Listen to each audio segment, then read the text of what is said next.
Yes, well, Alp Mehmet from Migration Watch UK joins us now. Alp, thank you very much. Should we be starting to pay the French? Be here. Well, that's a red herring, if I may say so. That's nothing to do with it. I'm sure we're going to pay the French.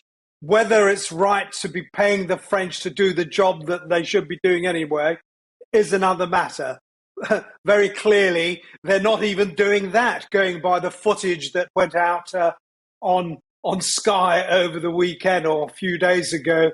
Frankly, at the moment, they're doing very little, if anything at all, to prevent people from leaving France. But beyond that, they're also doing nothing to address the issue at the point when a lot of these people either enter France or the EU. I'm sure we're going to pay them. I don't think we should need to, but that's another matter.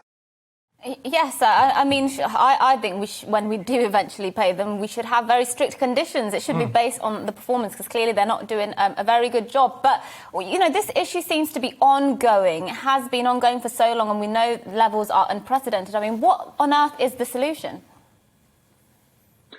The solution is really relatively easy, I think. All those who seek to get across illegally or make it across illegally should be held in secure accommodation.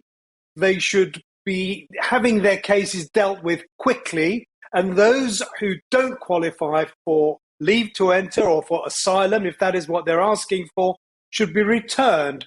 And before people say, but the French won't accept them back, let me give you the example of someone arriving at Heathrow from France who claims to be an asylum seeker and manifestly isn't, but doesn't qualify for any other leave to enter the UK.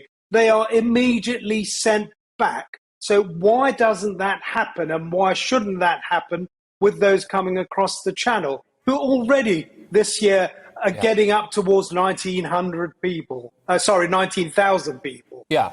I'm very, very fearful about how this might play out. So the people of Kent are already up in arms at how easy it is, apparently, to wander around Kent if you're an illegal immigrant, essentially. I'm concerned that something's going to happen here, that there might either be a rise in some kind of vigilante local migration watch, not to coin your phrase, I suppose, but also the idea of actually, if something happens, if a woman is hurt in some way, for example, or there is a particularly bad crime, I think there's going to be massive societal outpouring here, and we can't have that, can we? Are you concerned about the potential social damage that this might be about to lead up to? Well, I'm very concerned about the fact that we don't seem to have any inkling as to the sort of people that are coming here. It seems from case after case that a lot of those who are coming here illegally actually don't want to be picked up. They don't want to be accommodated because they are going straight into the sphere of criminal activity. And the traffickers are, in fact, intending that to be the case. So, yes, I think that there are risks. There are huge risks. I'm not sure about people in Kent getting up in arms. I know there's a lot of ex-immigration officers who live in places like Deal and Walmer, and they see this sort of thing going on all the time. And indeed, they tell me that it's going on all the time. I don't think that we need have any fears about them turning into vigilante groups, but even doing anything about it with the other job, were they? But resentment is certainly being stoked up, and where I think it will show is at the next election, when people are going to say, well, hold on a moment, you told us you're going to deal with all this. They're going to tell the Conservative politicians that they've failed miserably to do anything about either illegal immigration or indeed wider migration, which continues apace. And in fact, illegal immigration is only a small part of that. We are at the moment in the realms of around 300,000 net people a year coming to this country. And the government had said they were going to deal with that. They haven't.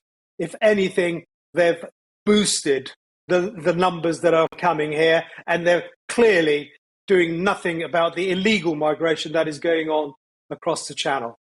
Yeah, and we have already seen the far-right group Britain First actually being allowed to register as a political party by the Electoral Commission, so clearly that is manifesting already. But let me just ask you one final question. Some people have said now that the ONS has said the job vacancies are at 1 million for the first time. One way we could perhaps plug that gap is by allowing asylum seekers to work and to actually contribute to society. Would that be something you'd be in favour of?